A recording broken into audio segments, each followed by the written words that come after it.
Que a paz e uma bênção divina acompanhem o seu dia e a sua semana, trazendo luz para todos que nos ouvem. Amém. É um ótimo jeito de começar o nosso mergulho profundo de hoje. Com certeza. E olha, para quem nos ouve, eu quero propor um exercício rápido de imaginação. Pensem no cenário de um profissional altamente capacitado, assim, no auge absoluto da carreira. Alguém muito bem-sucedido. Isso. Pode ser um cirurgião com anos de experiência, um engenheiro brilhante ou, sei lá, um grande analista financeiro. Daí, de repente, uma crise imprevisível bate. E bate com tanta força que cada diploma, cada técnica, toda aquela bagagem acumulada se torna completamente inútil. Nossa, é o pesadelo de qualquer especialista, né? Exatamente. É aquela sensação terrível de perder o controle de tudo. E o mais louco é que, há milhares de anos, um poeta anônimo conseguiu mapear o que acontece com a mente humana nesse exato milissegundo de colapso. E é fascinante porque o que a gente traz para a mesa hoje não é tipo só um poeminha antigo sobre tristeza.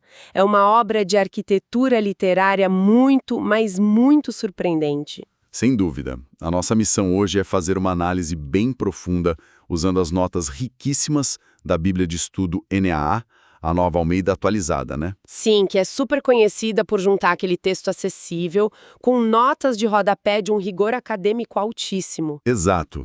E a gente vai cruzar isso com os comentários detalhados do estudioso Allen P. Ross. O foco de tudo isso é um documento histórico impressionante, o Salmo 107. E o grande objetivo aqui é entender como esse texto funciona, na prática, como um mapa da vulnerabilidade e do resgate do ser humano. O autor não fica filosofando de forma abstrata, sabe? Não, ele é bem direto ao ponto, e ele divide a crise em 4 retratos super específicos. E são retratos que soam, assim, desconcertantemente modernos. A gente tem o perdido, o prisioneiro, o doente e esse profissional em desespero que eu comentei. E a gente vai ver como ele usa a geografia brutal, os extremos da natureza, para explicar a mecânica da resiliência. E, acima de tudo, para mostrar uma visão bem revolucionária sobre o que é a misericórdia. Mas antes da gente ver como essa galera foi resgatada, a gente precisa entender quem são eles, né? Onde esse texto cai de paraquedas na história. Deixa eu até ver se eu entendi a matemática da autoria aqui, porque os números já contam uma história sozinhos. A matemática é fundamental nessa análise. O comentário do Ross deixa bem claro que o Salmo 107 não está ali jogado no meio do livro por acaso. Ele é literalmente a porta de entrada para o chamado livro 5 dos Salmos. Que é a seção final, certo? Exato, a reta final dessa grande coleção. Tá, e as notas de estudo trazem uma estatística que eu achei muito curiosa. Esse livro 5 vai do Salmo 107 até o 150. Desses 44 salmos finais, 15 têm a assinatura de Davi, um só é do Salomão e 28 são completamente anônimos. Uma maioria esmagadora sem nome. Pois é. E esse Salmo 107 faz parte desse grande bloco sem autor.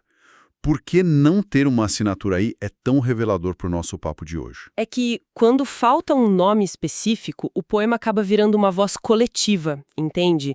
Embora não tenha um nome lá, tipo um CPF do autor, o cenário histórico transborda pelas entrelinhas. Os acadêmicos sugerem, com muita força, que esse documento foi composto durante ou logo depois do retorno do exílio babilônico. O texto fala de uma força divina congregando os remidos, ou seja, pessoas que tinham sido espalhadas. E a geografia é bem pontual nisso, né? Muito. Reunidos do Oriente, do Ocidente, do Norte e do Sul. Sabe que, lendo essas notas históricas, a imagem que me veio à cabeça foi tipo uma imensa reunião de sobreviventes. Nossa, ótima analogia. É como se depois de um cataclismo global, pessoas de todos os cantos do planeta se encontrassem num salão gigantesco para contar como escaparam vivos. Mas aí eu fiquei com uma dúvida. O exílio na Babilônia foi, na prática, o Império invadindo Jerusalém e levando o pessoal cativo. Isso, trauma histórico. Então, por que o texto faz questão de mencionar os 4 pontos cardeais de um jeito tão dramático? Isso não seria só, sei lá, um exagero poético para dar um efeito legal? Não é exagero não. É a expressão de um trauma muito real. A gente tem que lembrar que o exílio babilônico não foi só colocar um grupo num ônibus no ponto A e soltar no ponto B. Não foi uma viagem organizada. Longe disso. A estratégia do Império era desenhada para apagar identidades nacionais. Então as muralhas da cidade foram derrubadas, o templo foi incendiado. E eles não colocaram todo mundo no mesmo bairro lá na Babilônia. Entendi. Eles queriam quebrar os laços. Exatamente. Famílias foram separadas, a elite foi levada para a corte, os camponeses foram jogados em províncias gigantescas e distantes. A nação foi, estilhada. Caramba! Então, quando o texto fala dos 4 cantos da terra, o autor está descrevendo a remontagem de um quebra-cabeça que parecia impossível de juntar de novo. O resgate foi tão gigante quanto a própria tragédia. Bom, com esse tamanho de congregação na cabeça, a estrutura do texto começa a fazer muito sentido. Ele passa o microfone para diferentes grupos contarem suas histórias, né? E é muito legal ver que começa com problemas físicos, geográficos, a terra mesmo, antes de ir para coisas mais complexas. O primeiro testemunho da galera que se perdeu. Os chamados errantes, sim.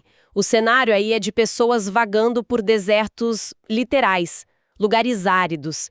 E o texto faz questão de dizer que a alma deles desfalecia de fome e de sede. Mas a nota da Bíblia de Estudo bate num ponto central ali. A pior aflição não era só faltar comida ou água. Era o fato de que eles não achavam cidade em que pudessem morar. A falta de pertencimento total. É a antítese da civilização, né? No deserto não tem muro para te proteger, não tem comunidade, não tem como prever o dia de amanhã. É a sobrevivência crua. E a resposta para isso é bem direta. Eles dão um grito de angústia e a intervenção divina conduz esse grupo por um caminho direto até um lugar seguro. O Rosa até faz um paralelo com aquela história ancestral do povo vagando no deserto do Sinai. É sair de um caos infinito e entrar na segurança de uma cidade. Só que o autor não deixa quem está ouvindo respirar aliviado por muito tempo. Porque o segundo retrato muda o confinamento de um jeito drástico. A gente sai da imensidão do deserto e entra numa claustrofobia terrível, a prisão. E o clima fica bem pesado agora. O grupo dos prisioneiros é descrito como gente sentada em trevas absolutas, sabe? Nas sombras da morte, presos em aflição e correntes de ferro de verdade. E aqui, as notas apontam algo que a gente não pode ignorar. O texto não passa pano para eles. Não passa mesmo. Diz com todas as letras que eles estavam acorrentados porque se rebelaram contra a palavra divina, eles desprezaram conselhos, agiram de propósito. E para deixar isso ainda mais pesado, o comentário do Ross traz uma visão do Targum. Só para contextualizar rapidinho, o Targum é basicamente uma tradução antiga das escrituras hebraicas para o aramaico. Mas ele também funcionava como um comentário. Tipo uma faixa de comentários em áudio num filme, adaptando a história para quem estava ouvindo na época. Perfeito, é bem isso. As comunidades usavam o Targum para explicar e aplicar o texto no dia a dia. E o Targum sugere que essas correntes de ferro não eram só uma metáfora para depressão ou vício, como a gente costuma ler hoje. Ah, é literal. É muito literal. Essa interpretação liga os prisioneiros diretamente ao rei Zedequias e à nobreza lá de Judá. Historicamente, Zedequias foi o último rei antes da queda, e a história dele é brutal. O que aconteceu com ele? Ele tentou fugir, foi pego pelos babilônios e forçado a assistir à execução dos próprios filhos, e logo depois disso arrancaram os olhos dele. Ele foi cegado e levado em correntes de bronze e ferro para a escuridão dos calabouços na Babilônia. Nossa. E tudo isso como consequência direta da desobediência política e espiritual dele. É a queda da realeza para a humilhação mais escura possível. Espera um pouco, porque isso dá um nó na cabeça. Gera um conflito lógico enorme. Se a gente estuda a literatura antiga do Oriente Médio, a regra da justiça retributiva é muito clara. Toma lá, dá cá. Exato. Se você irrita a divindade e comete um crime de propósito, você é punido e tem que pagar a conta. Você tem que fazer sacrifício, provar que mudou, para só então merecer o perdão. Por que um texto daquela época daria esse tipo de passe livre? Uma excelente pergunta. Porque o texto diz que, lá no fundo do poço, eles só gritam por socorro e as correntes quebram. Isso não destrói o sistema de justiça ético recompensando quem errou de propósito? Cara, essa sua provocação vai direto no coração teológico do Salmo 107. Sim, desafia completamente a lógica retributiva, não só deles lá no passado, mas a nossa lógica moderna também, né? A nossa intuição grita, quem procurou o erro, que arque com as consequências. Isso. Mas a visão de mundo que o autor mostra aqui introduz uma misericórdia que quebra totalmente a ideia de mérito. O resgate desses prisioneiros rebeldes não rola porque eles assinaram um termo de bom comportamento. Nem porque compensaram o que fizeram de errado. Nada disso. Acontece única e exclusivamente porque eles gritaram no escuro e a angústia deles encontrou uma compaixão unilateral. É uma intervenção que simplesmente ignora a ficha criminal e responde ao desespero. É um soco no estômago do nosso senso comum, viu? Mostra que esse mapa do sofrimento não liga para quem foi vítima do acaso, tipo os perdidos no deserto, e quem causou o próprio desastre. Mas a estrutura literária continua. Depois do deserto aberto e da prisão fechada, a lente foca em outra coisa. E quando o problema não é o ambiente, mas o próprio corpo falhando. Aí a gente cai no terceiro retrato. O grupo dos doentes. Algumas traduções até chamam de os insensatos. De novo, a nota de estudo mostra que a situação deles é culpa de um caminho de iniquidade. Mas o foco literário está na deterioração do corpo. O texto diz que eles abominam todo tipo de comida e chegam às portas da morte, né? É aquela imagem desesperadora de uma depressão fortíssima, uma doença terminal corroendo a pessoa por dentro. Perde-se até o instinto básico de querer comer para viver. E a mecânica de libertação aqui é diferente também. Ninguém é levado por um caminho ou tem corrente quebrada. O comentário do Ross destaca que a cura acontece pela autoridade de uma palavra. A palavra é enviada. Isso. O texto diz que foi enviada a palavra que os curou e os tirou da cova. É muito louco pensar que a mesma força que, segundo eles, criou o universo com uma ordem falada, consegue entrar na célula do cara e restaurar o corpo. De uma tempestade colossal. E aqui o contexto cultural muda tudo. Os antigos israelitas historicamente não eram navegadores. Eram pastores, agricultores, né? Exatamente. Para eles, o mar aberto não era um cruzeiro de férias. Era o próprio caos primordial, o indomável. A descrição poética dessa tempestade é muito cinematográfica. As notas explicam o balanço maluco dos navios, as ondas jogam os marinheiros lá no céu e depois afundam eles nos abismos. Eles andam pelo convés cambaleando como bêbados e a alma deles derrete de pavor. Mas o detalhe que me paralisou lendo Ross foi a frase hebraica para o ápice do desespero. Toda a sua sabedoria foi engolida. Isso. Ou toda a sua habilidade de nada adiantou. Essa frase é pesadíssima. Tem um peso enorme, porque esses caras do mar eram a elite tecnológica daquela época. Eles manjavam muito. Muito! Eles sabiam astronomia para navegar pelas estrelas, conheciam os ventos, as correntes oceânicas. Eram profissionais com um nível de expertise muito raro. Então a tragédia aqui não é só o medo de morrer afogado. É a falência do conhecimento. Exato. A falência absoluta da habilidade humana diante do imponderável. Que é aquela analogia que eu fiz lá no comecinho. É a crise suprema do profissional super qualificado. Aquele momento em que o especialista descobre que a genialidade dele tem limite. É o estrategista vendo o mercado ruir por algo que nem um gráfico avisou. A tempestade obriga eles a admitirem que perderam o controle. E, de novo, o resgate não vem em formato de um tutorial novo ou de uma atualização técnica. Vem de fora, o texto diz que a tormenta virou um sussurro e o mar se acalmou. O domínio sobre o caos ambiental é o resgate. Leva esses profissionais exaustos para o porto desejado. E o padrão se repete. A salvação não nasce de um esforço humano maior, mas de uma força externa que simplesmente estabiliza tudo. Bom, até aqui a gente viu 4 retratos bem íntimos. O perdido, o prisioneiro humilhado, o doente e o marinheiro em colapso técnico. Mas as notas da Naah mostram que lá pelo versículo 33, a câmera se afasta. Ela dá um zoom out maravilhoso.